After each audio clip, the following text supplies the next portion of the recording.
Bom dia, olá, paz de Jesus, Deus abençoe a todos, né? Um abraço aos amigos, aos irmãos em Cristo. Nós estamos aqui continuando o nosso curso de Querigma, nosso curso sobre as verdades fundamentais da fé cristã, sobre o início do cristianismo.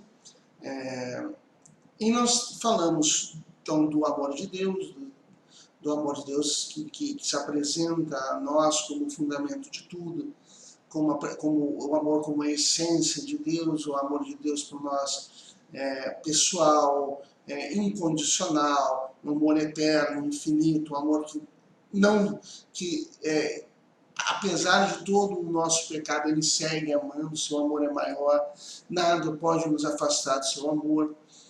E vimos que, infelizmente, esse amor não é a única realidade, não, mas existe a realidade do pecado na humanidade, que nos mostra essa realidade decaída do mundo que nós vimos, o sofrimento, a dor, a morte, tudo são consequências do pecado, né? Infelicidade humana, felicidade interna do coração do homem e da sociedade, os males da sociedade, tudo em face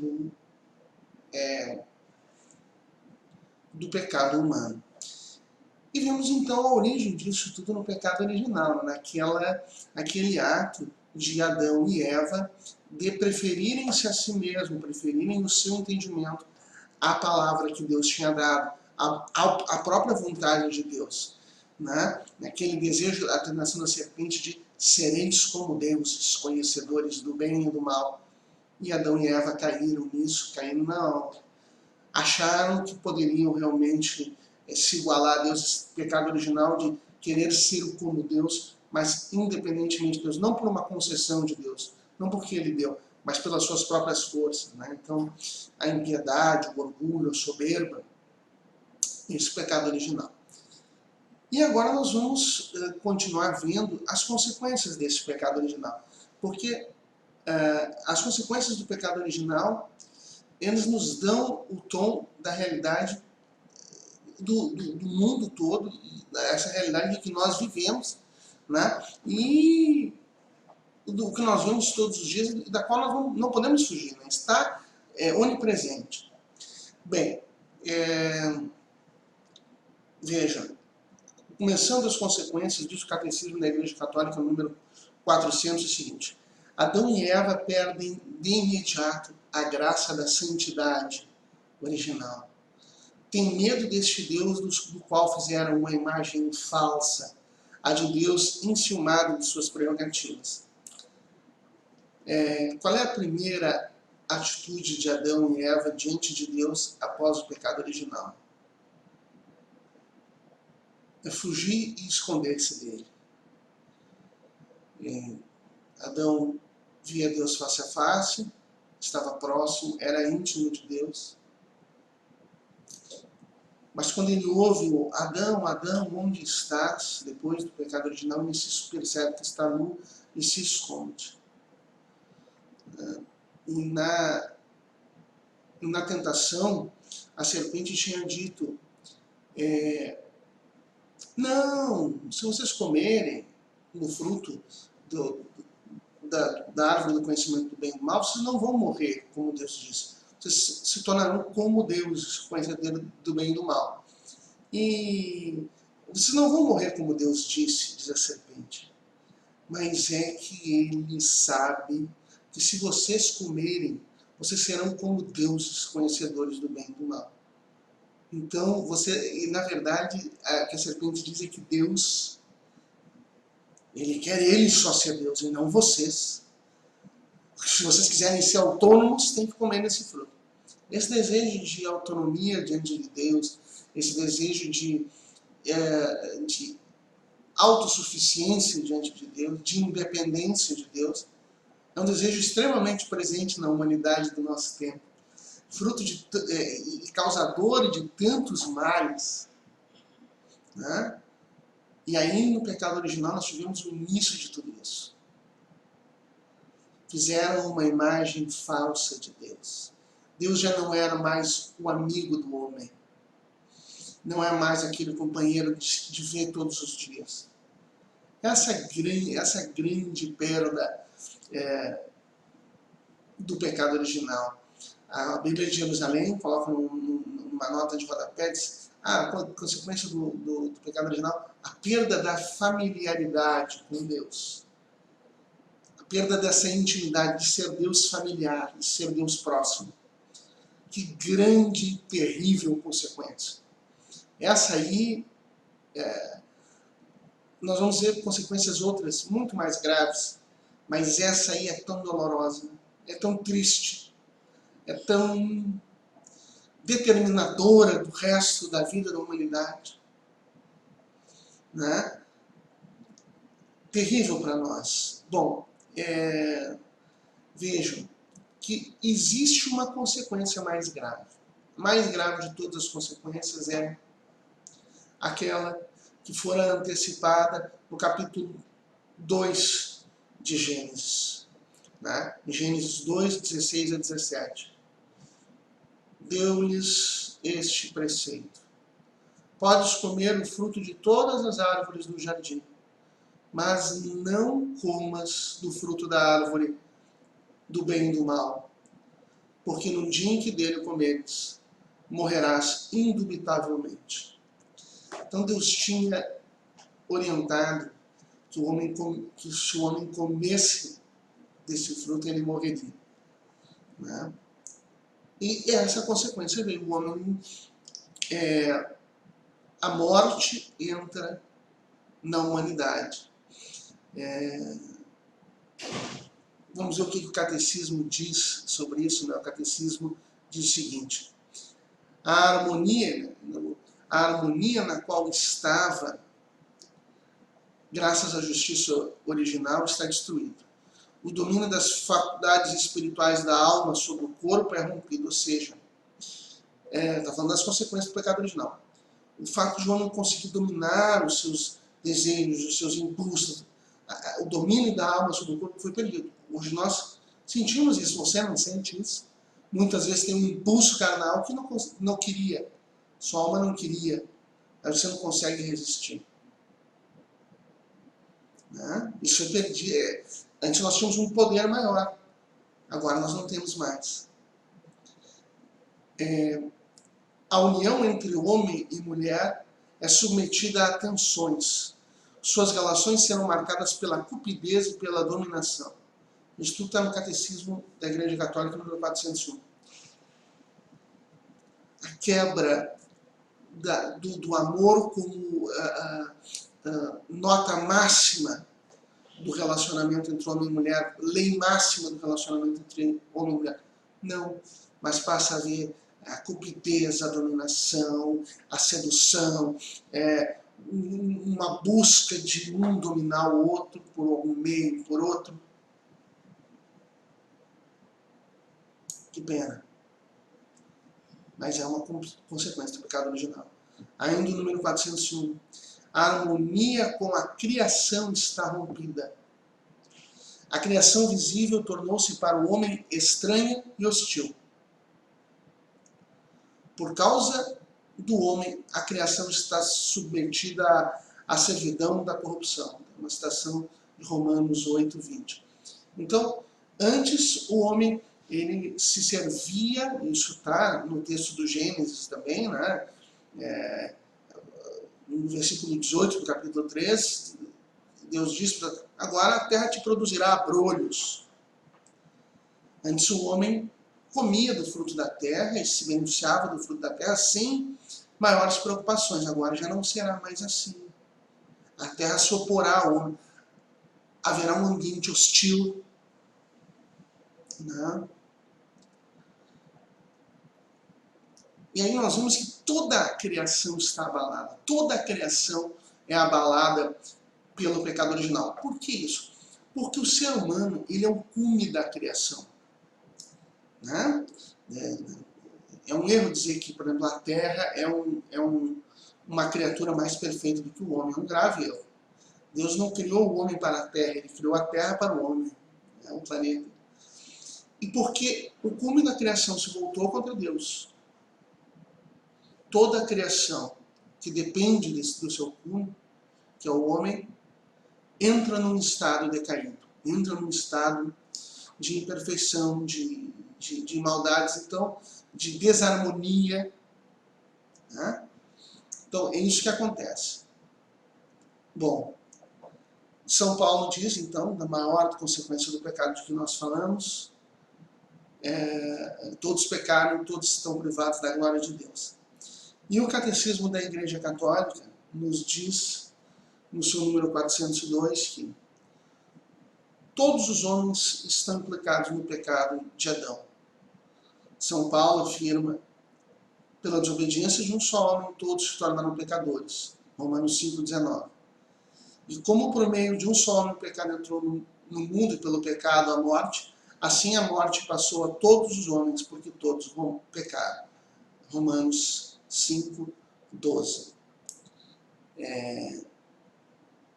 Diz o Catecismo também, número 1018,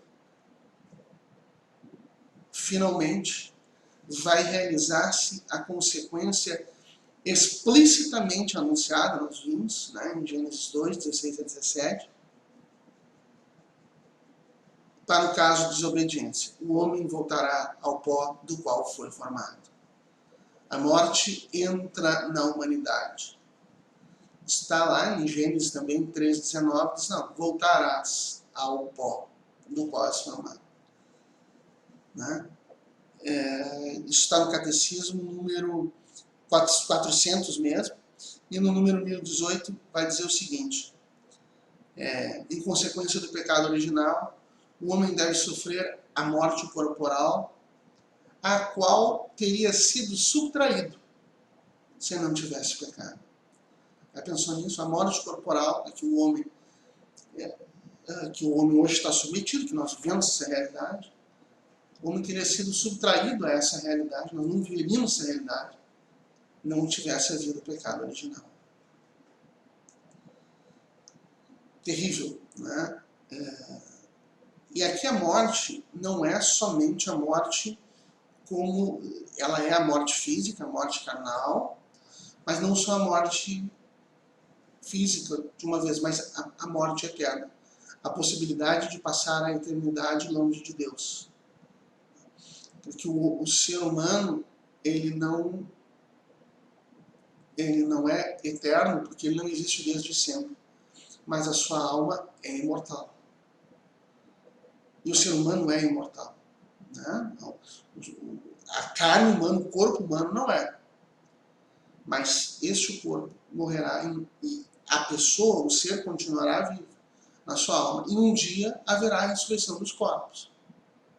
Né? E nós vamos habitar um novo céu e uma nova terra com o nosso corpo.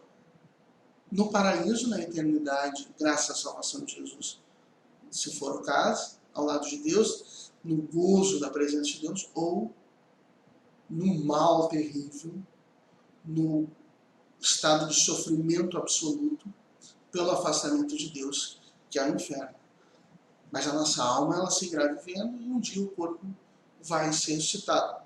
Quer para continuar no céu junto de Deus, quer para continuar no inferno, afastado de Deus.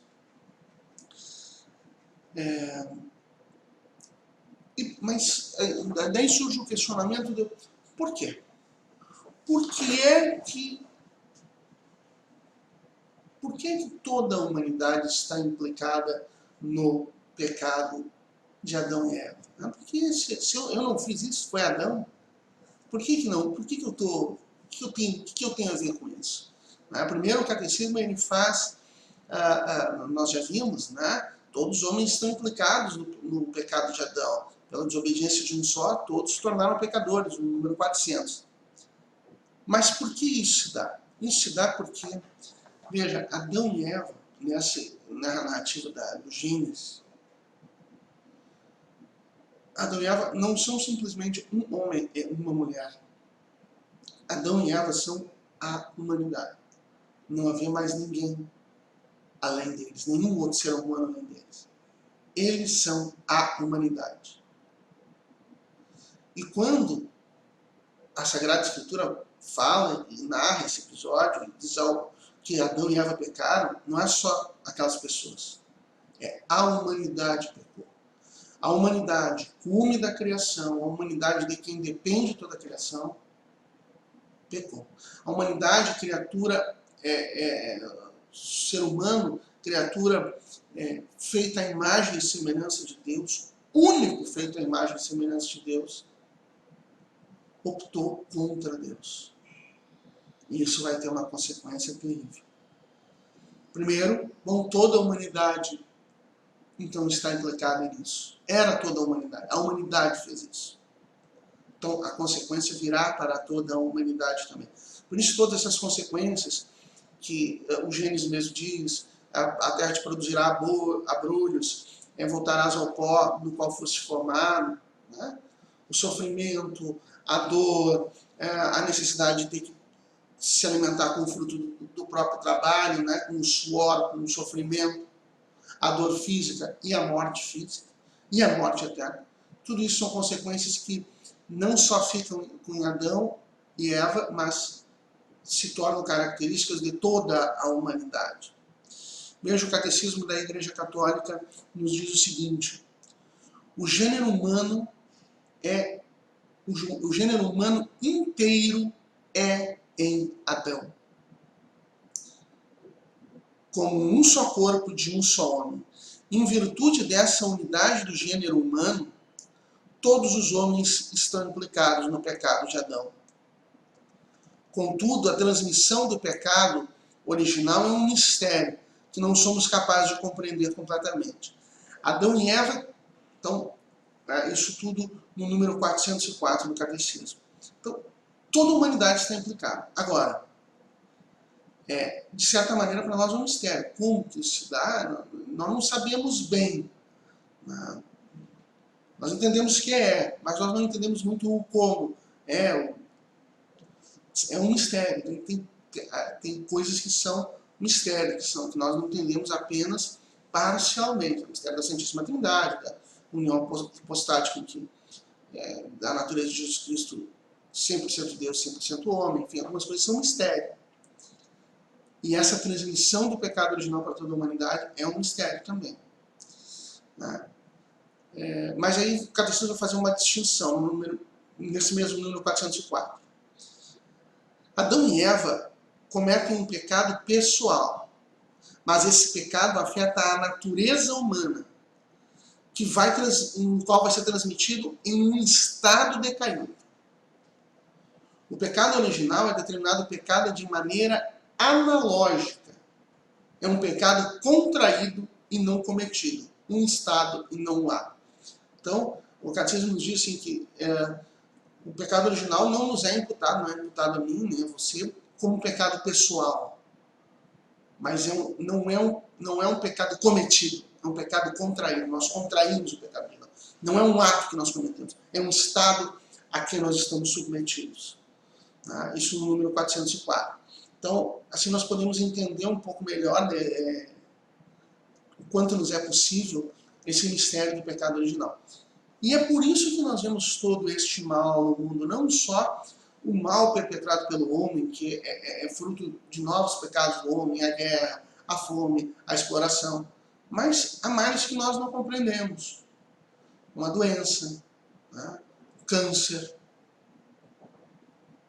o Alzheimer, os fenômenos climáticos que vão contra o homem, faz parte dessa, a Terra produzirá abrolhos, né? Os ciclones, os terremotos, os vulcões, os maremotos, os tsunamis. Né? Nós estamos agora submetidos a essa criação em um estado decaído. Né? Bom, o Catecismo da Igreja Católica vai dizer ainda sobre a mesma realidade no seu número 405. Embora próprio a cada um, o pecado original não tem em nenhum descendente de Adão, nenhum de nós, um caráter de falta pessoal. É a privação da santidade e da justiça originais. É isso. Mas a natureza não é totalmente corrompida. A natureza humana não é totalmente. Ela é lesada nas suas próprias forças naturais, submetida à ignorância, ao sofrimento e ao império da morte. inclinado ao pecado, inclinado ao pecado. E essa propensão ao mal é chamada de concupiscência. Nós vamos ouvir muito essa palavra na Sagrada Escritura, em São Paulo. Concupiscência. Concupiscência é essa tendência ao mal, é essa fraqueza diante do mal que decorre do pecado original e que nós todos recebemos, sob a égide da qual todos nós estamos.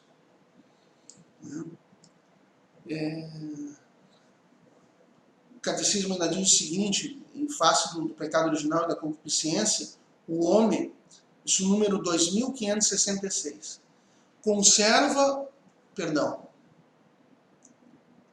número 1707, conserva o desejo do bem, mas sua natureza traz a ferida do pecado original. Tornou-se inclinado ao mal e sujeito ao erro. Essa é a concupiscência, consequência do pecado original. E ainda, agora sim, no número 2566,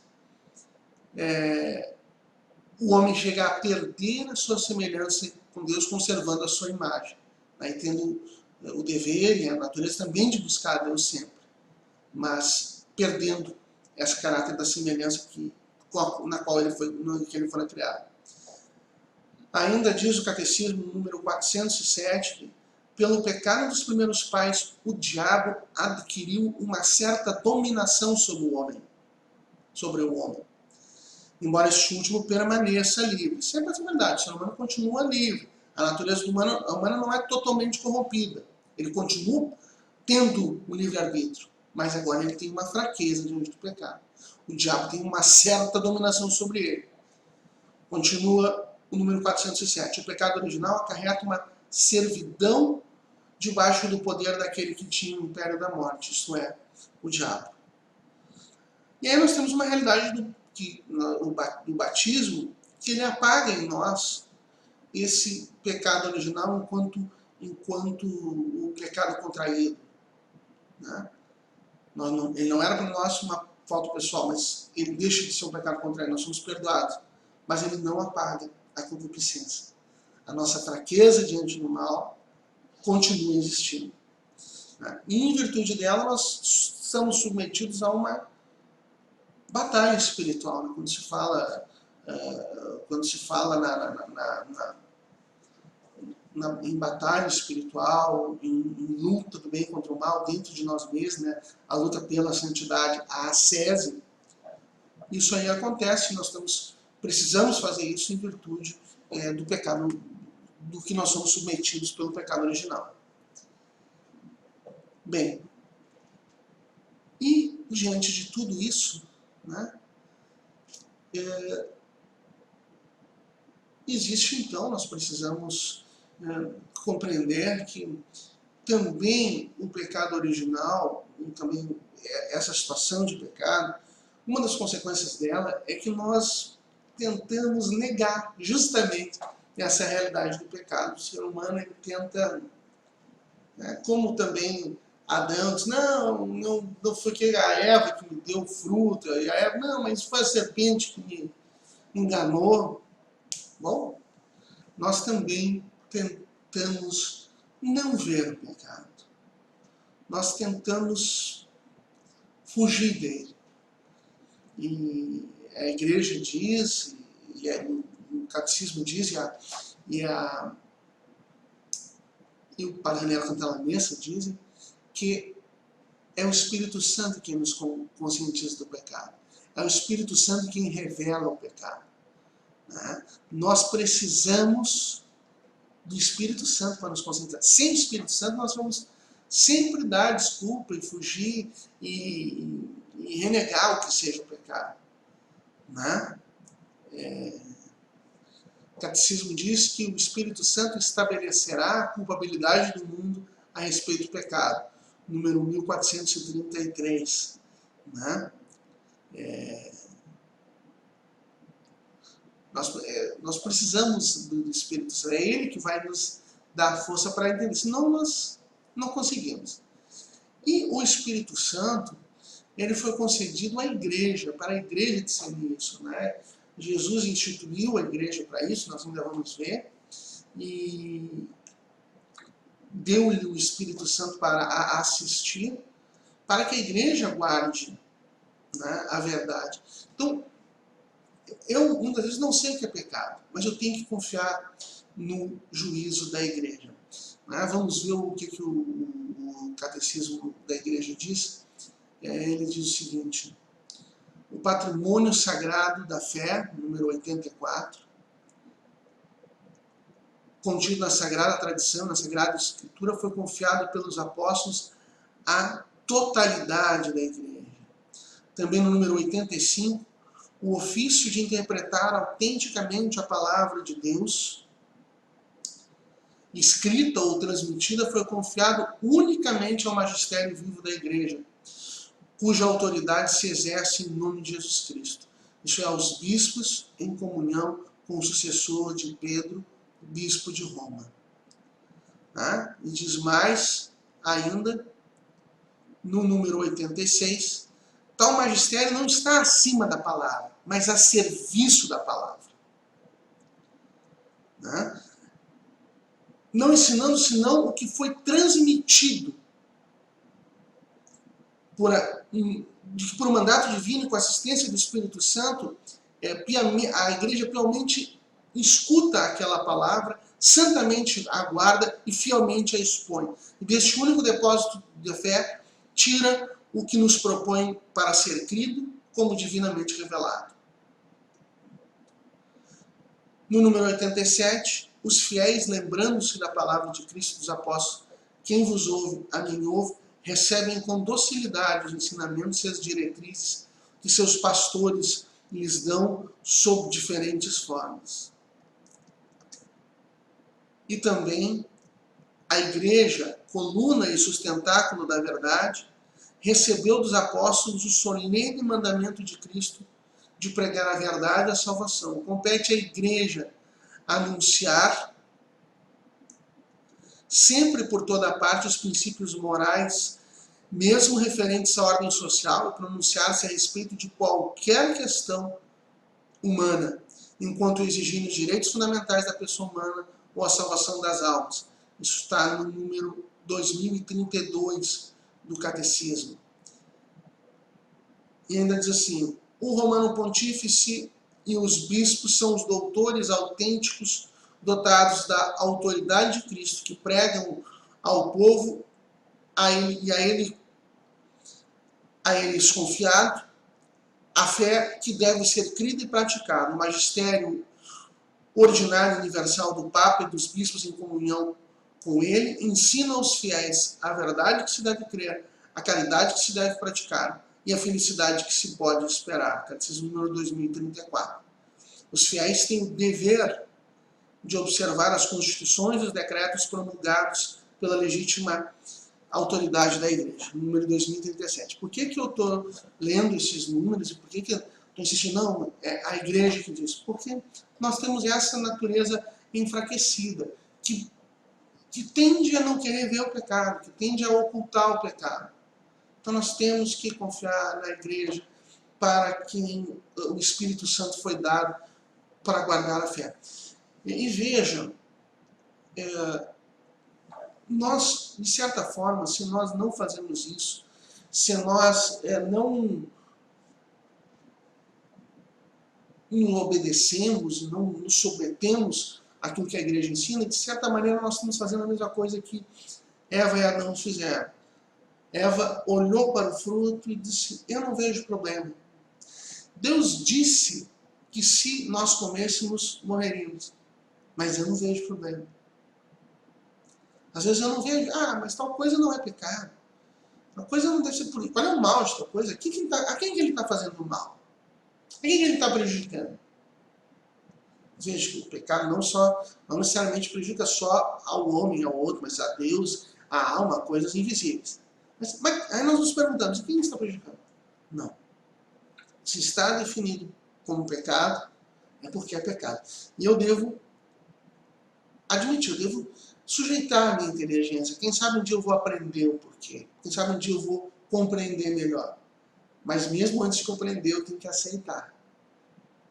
como Eva não aceitou. Eu tenho que agir diferente de Eva e de Adão.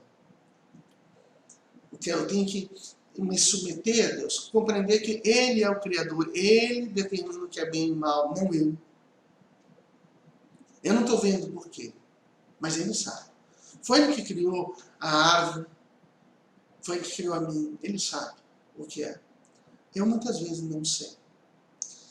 Ok? Então, essa é a realidade do pecado original. Na próxima formação nós vamos ver a questão da salvação, diante desse pecado original, o que foi feito, por que nós não estamos mais submetidos inteiramente a esse jugo de pecado, por que nós podemos ter esperança.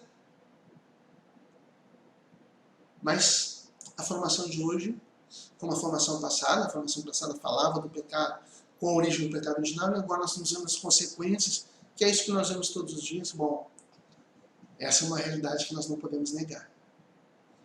Até a próxima, Deus abençoe. E nós vamos seguir juntos, crescendo nesse curso sobre querigma. Tá bom? Fiquem com Deus.